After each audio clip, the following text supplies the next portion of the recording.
All right, so we're talking about the big news today out of Maryland.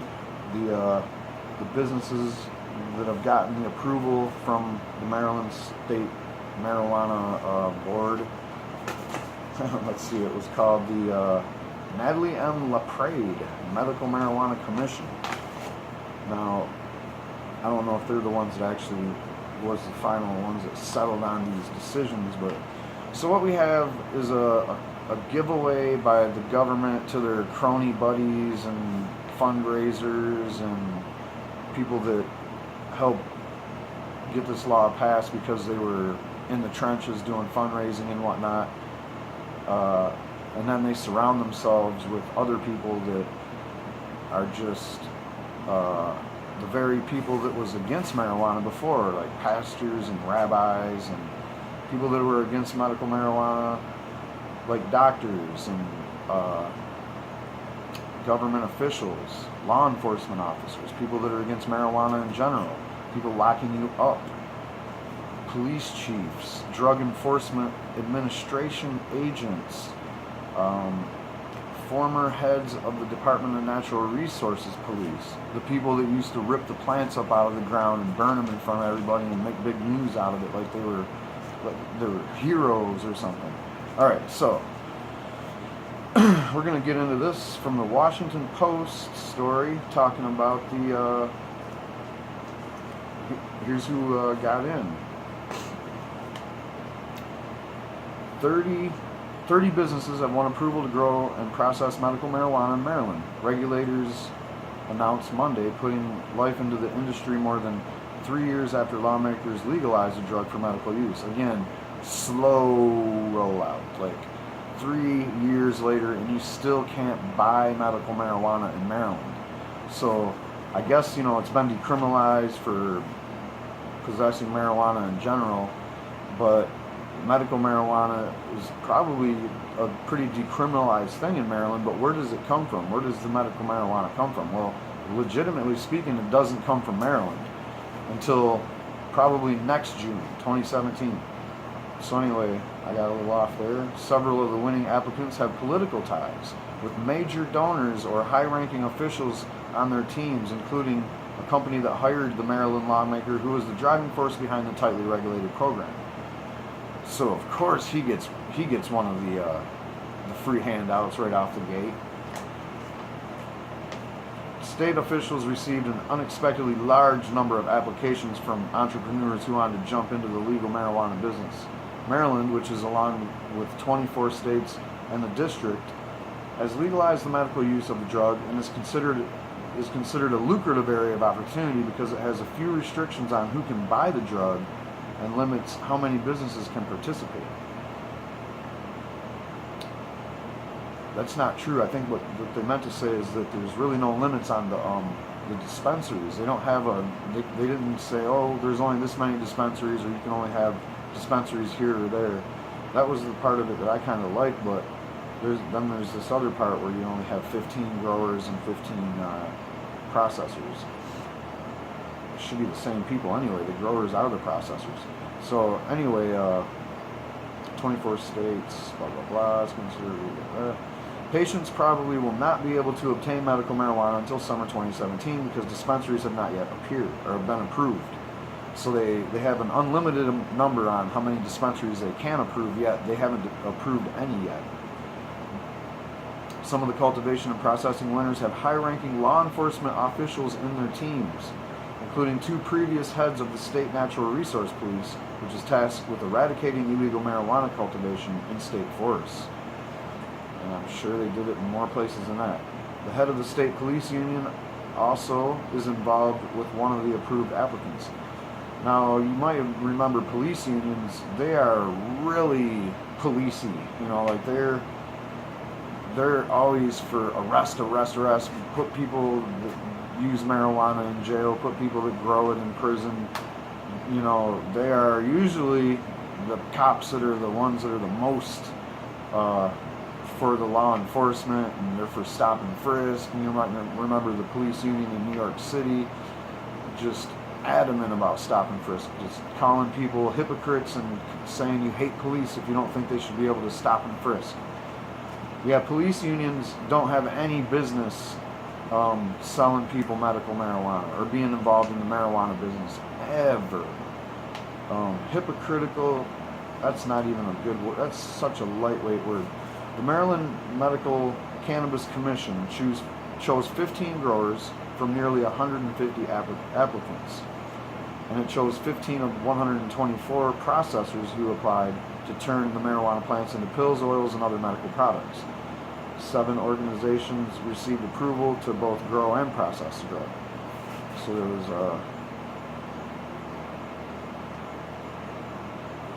bad reporting, weird wording. I don't know if that means there was 7 people that do both, and then there's 8 that does this and 8 that does that, or if there's a total of 21.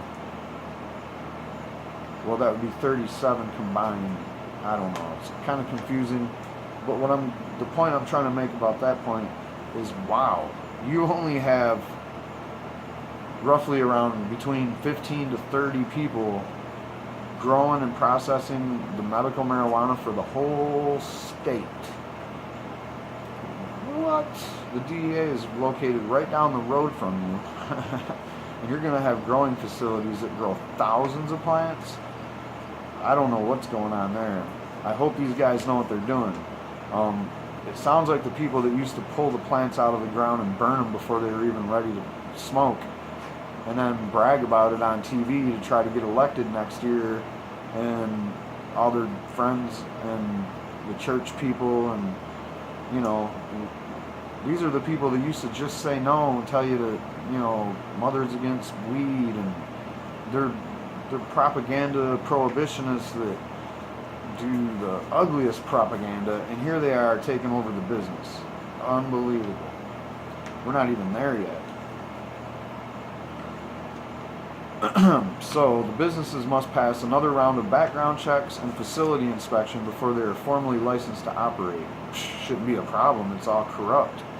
Regulators have not awarded licenses to dispensaries where patients could get marijuana, and the state officials are considering more than 800 applications for as many as 94 licenses, limited at 2 per state senate district. That don't make sense, because what if, I don't even know what that actually means, so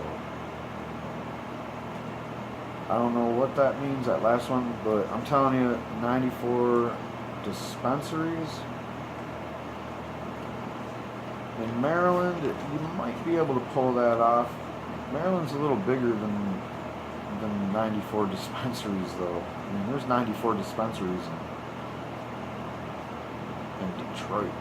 All right, the field of applicants to grow and process marijuana included companies that recruited former law enforcement officials to guard their operations.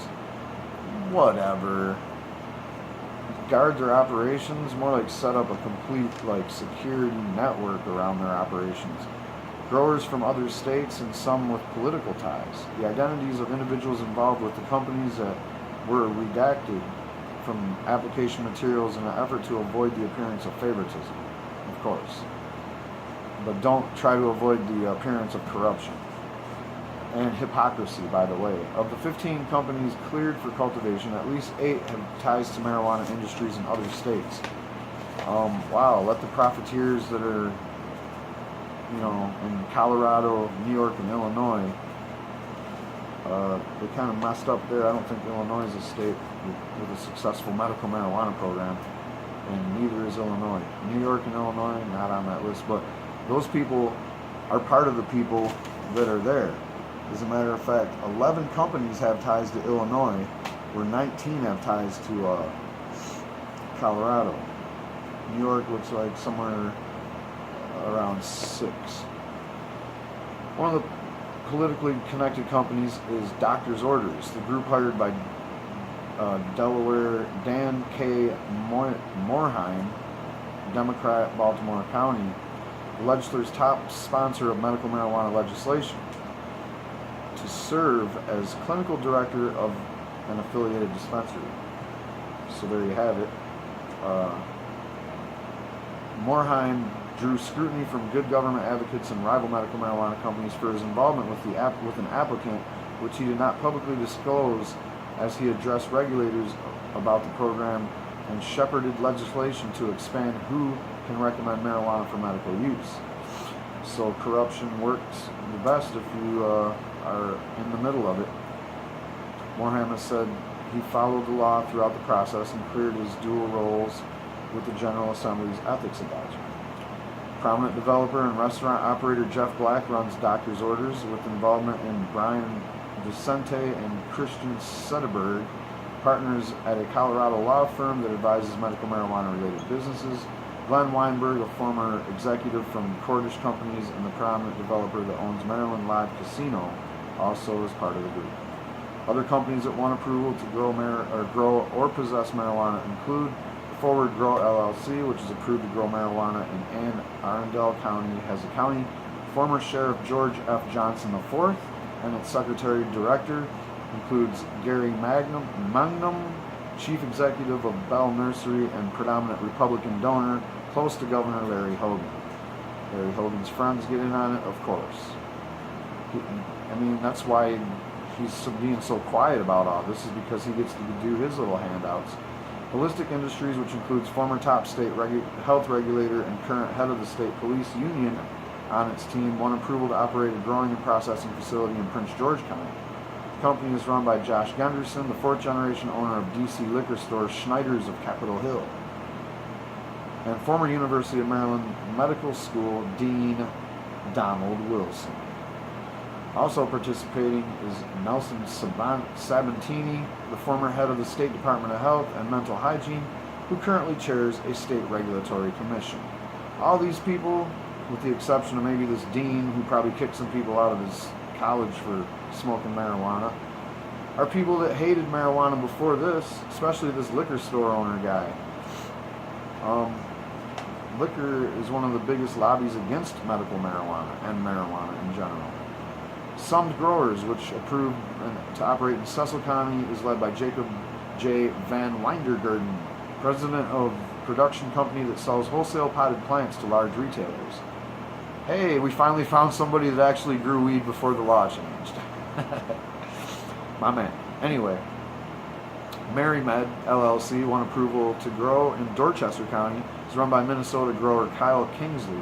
Kingsley's company, Vario Health, is one of just 2 business licenses to grow in Minnesota.